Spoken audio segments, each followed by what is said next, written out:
The live TV, सच सबसे आगे। दोस्तों, मैं बात हफीज हूं। जस्टिस डीवाई चंद्रचूड़ देश के 50वें चीफ जस्टिस बने। कल शपथ ली उन्होंने, लेकिन क्या मोदी जी उसमें कोई बड़ी गलती कर गए हैं? क्या कोई बड़ा ऐसी बड़ी भूल हो गई है जिसको लेकर सुब्रमण्यम स्वामी, जो बीजेपी के ही दिग्गज नेता है, बीजेपी के ही पूर्व राज्यसभा सांसद हैं, उन्होंने हंगामा खड़ा कर दिया है। और उन्की आपत्ति के बाद से ये हर जगह खबर भी हो गई है, खबर भी चल गई है कि मोदी जी ने ये आखिर किया क्यों।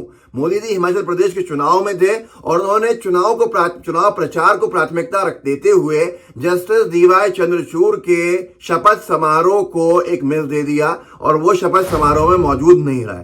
सुब्रमण्यम स्वामी जी का कहना है कि यह देश की एक बहुत पुरानी परंपरा को तोड़ा गया है और ये संविधान के ऊपर सीधे चोट है। ये लोकमत हिंदी ने लिखा है कि सुब्रमण्यम स्वामी ने कहा सीजेआई मतलब चीफ जस्टिस ऑफ इंडिया के शपथ ग्रहण में पीएम मोदी की गैर हाजिरी जाहिर तौर पर अहंकार है।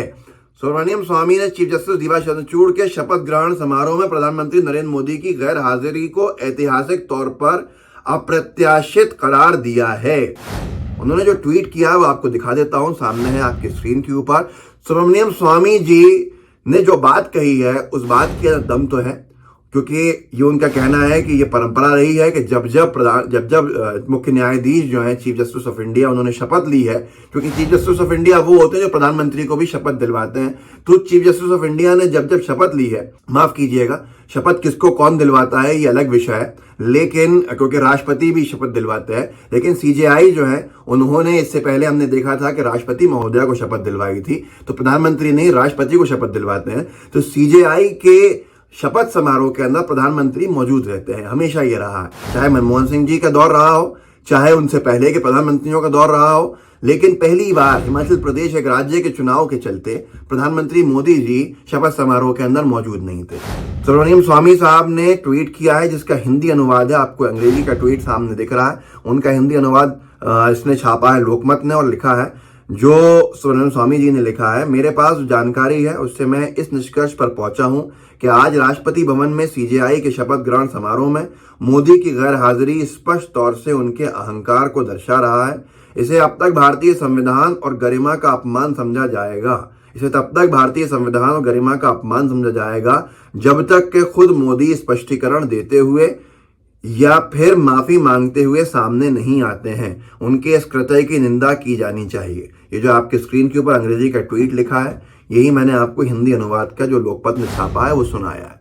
लेकिन ये अपने आप के अंदर एक बहुत बड़ा मामला है। बहुत बड़ा मामला इसलिए है कि क्या एक राज्य का चुनाव देश के प्रधानमंत्री पद के ऊपर बैठे हुए व्यक्ति के लिए महत्वपूर्ण होगा या चीफ जस्टिस ऑफ इंडिया का शपथ समारोह महत्वपूर्ण होगा, ये सवाल बहस का है। लेकिन क्या बीजेपी के अंदर आज इतनी ज्यादा परेशानी आ गई है हिमाचल प्रदेश और गुजरात में कि भारतीय जनता पार्टी ने मोदी जी को, जो देश के प्रधानमंत्री हैं, इतना ज्यादा मजबूर कर दिया है इतने प्रचार प्रसार के लिए कि वो और कोई भी काम नहीं कर पा रहे हैं। क्या बीजेपी ने ऐसा किया है? अगर ऐसा किया है तो गलत किया है, क्योंकि देश के प्रधानमंत्री जो ही बनते हैं वो चुनाव प्रचार प्रसार में कम और देश के लिए जो पॉलिसी मेकिंग होती है और देश के जो कामकाज होते हैं उनमें ज्यादा व्यस्त रहते हैं। पर यहाँ पर हालत ये हो गई है बीजेपी की कि हिमाचल प्रदेश को बीजेपी शायद हारते हुए ही देख रही है। उनके बागी प्रत्याशी अब बैठने का नाम नहीं ले रहे हैं। बैठने का नाम तो छोड़िए, जो मोदी जी ने जिन प्रत्याशी महोदय से कहा था, जो परमार साहब थे, कृपाल परमार, उन्होंने भी बैठने से इनकार कर दिया है।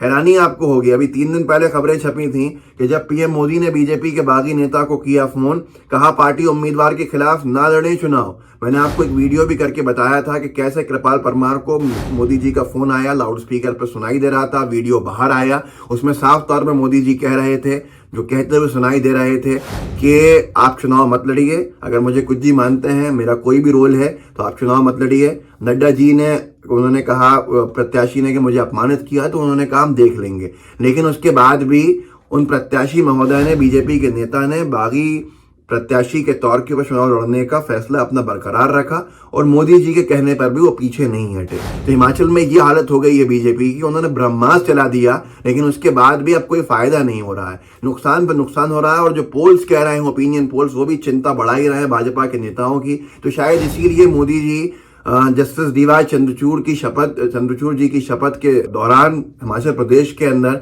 चुनाव प्रचार प्रसार कर रहे थे, जिसको लेकर सुब्रमण्यम स्वामी जी हमलावर हो गए।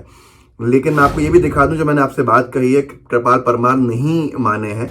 टीवीएन भारतवर्ष ने लिखा है, पीएम मोदी ने किया फोन फिर भी नहीं माने कृपाल परमार, इशारों में नड्डा को बताया दुश्मन। उन्होंने कहा, परमार ने कहा, मैं फाइट में हूं, पीएम मोदी को बाद में बताया गया, ये मुझे पूरी तरह से खत्म करने की साजिश थी। मेरे साथ ऐसा पिछले कई सालों से हो रहा था, मुझे जलील किया गया, मेरे दोस्त ही मेरे दुश्मन बन गए। बीजेपी पर इतने बड़े बड़े आरोप हिमाचल प्रदेश के बीजेपी के ही दिग्गज नेता लगा रहे हैं। यहां तक कहा कि मैंने पहले नड्डा जी से कह दिया था कि टिकट नहीं मिला तो निर्दलीय लड़ूंगा। उन्होंने कहा कि 25 साल पुराने रिश्ते हैं मेरे मोदी जी से, लेकिन फिर भी मुझे जिस तरह से बेइज्जत किया गया, और अगर मैं उस वक्त अपना प्रचार प्रसार रोक देता और मेरा पर्चा वहां पर बरकरार रहता, मेरा नाम लिखा रहता, 10-20 वोट मेरे ऊपर पड़ते तो मेरा और अपमान होता है। इसलिए मैं ये अपमान नहीं बर्दाश्त कर सकता। मोदी जी मुझे बहुत अच्छे से जानते हैं और मेरा उनका रिश्ता पुराना है। ये कह के वो अपनी ताल ठोक रहा है। हिमाचल प्रदेश चिंता का विषय बीजेपी के लिए बना ही हुआ है, तो शायद इसलिए मोदी जी को बीजेपी कहे जा रही होगी कि आप तो प्रचार प्रसार करते रहिए, नहीं तो हालत वहां की वैसे ही खराब है, जमानत अपने ही हो जाए। आशीष रावल ने जो पोल किया था ट्विटर के ऊपर, उसमें लिखा था हिमाचल प्रदेश के चुनाव कौन जीतेगा, तो 81% लोगों ने कहा था कांग्रेस जीतेगी और सिर्फ 19% लोगों ने कहा था, हजारों ने वोट डाला, 19% लोगों ने कहा था कि बीजेपी जीतेगी। तो बीजेपी की हालत कितनी खस्ता हो चुकी है इसका अंदाजा आप लगा सकते हैं। यहां तक कि एबीपी ने सी वोटर सर्वे का जो दिखाया था कि राहुल गांधी जी की लोकप्रियता का क्या हाल है, तो पिछले 2 महीने पहले 27% थी, 2 महीने भारत जोड़ो यात्रा के साथ साथ हिमाचल प्रदेश के चुनाव के वक्त 44% हो गई है, तकरीबन दुगनी हो चुकी है। ऐसे हालात के अंदर अब बीजेपी के लिए सिर्फ एक ही ब्रह्मास्त्र बचे हैं शायद, लेकिन वो जिस तरह की परंपराएं मोदी जी से तोड़वा रही है, तो फिर सुब्रमण्यम स्वामी जी खुद मजबूर हैं, जो बीजेपी के ही नेता हैं, हमलावर होने के ऊपर, कि वो सीधे तौर पे कह रहे हैं कि ये सही नहीं है और मोदी जी को माफी मांगनी चाहिए। ये कहना है खुद बीजेपी के दिग्गज नेता, किसका? सुब्रमण्यम स्वामी जी का। तो अपने आप के अंदर बड़े सवाल खड़े होते हैं। क्या भारतीय जनता पार्टी में एक और गुट चल रहा है जो मोदी जी की इन सारी गलतियों को जनता के सामने ला के रख देता है, जो सुब्रमण्यम स्वामी जी के शायद समर्थक हों खामोश? ये बहुत सारे सवाल हैं, लेकिन सवाल सिर्फ इतना है कि आज हेलीकॉप्टर्स हैं और प्राइवेट जेट्स हैं, दिल्ली में हर तरह का इंतजाम है लैंडिंग का, उसके बावजूद भी क्या मोदी जी 15 मिनट के लिए शिरकत चीफ जस्टिस ऑफ इंडिया के शपथ समारोह में नहीं कर सकते थे? क्या हिमाचल प्रदेश में बीजेपी की इतनी हालत खराब है कि मोदी जी वहां से बाहर नहीं आ पा रहे हैं? ये बहुत सारे सवालों के साथ मैं आपसे अलग होता हूं, लेकिन आप जरूर ये सवाल पूछिएगा और ये बात आगे तक बढ़ाइएगा। व्हाट्सएप ग्रुप्स होंगे, उनमें शेयर कीजिएगा इस वीडियो को, साथ में लाइव टीवी को सब्सक्राइब भी कीजिएगा और बेल आइकन भी दबाइएगा। जय हिंद, जय भारत। द लाइव टीवी, सच सबसे आगे।